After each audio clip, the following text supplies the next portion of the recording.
student expected a red-green-blue LED to fade from blue to red in a cycle. This view demonstrates what is expected of the RGB. But this view shows what the student brought to me. The LED is much brighter than in prior experiments. Note, the hardware problem is not visible, so you'll have to use logic to come up with a solution. This circuit's so simple that the obvious and common problems should come to mind. Here's the code. Pause and see if you can find the mistakes. The power is disconnected and the rails look fine. The problem is that the LED is in backwards.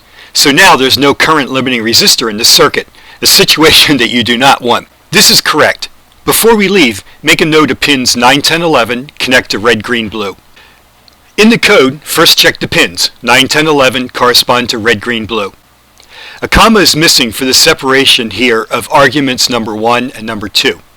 In the loop from the blue to red, the delay has not been written.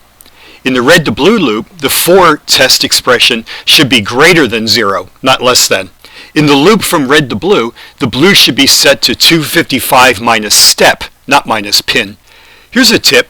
When troubleshooting a for loop, I read the args to myself in the order of arg1, arg3, arg2.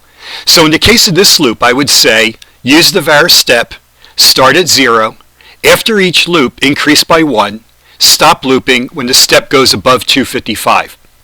This order of thinking more closely aligns with what the compiler is doing.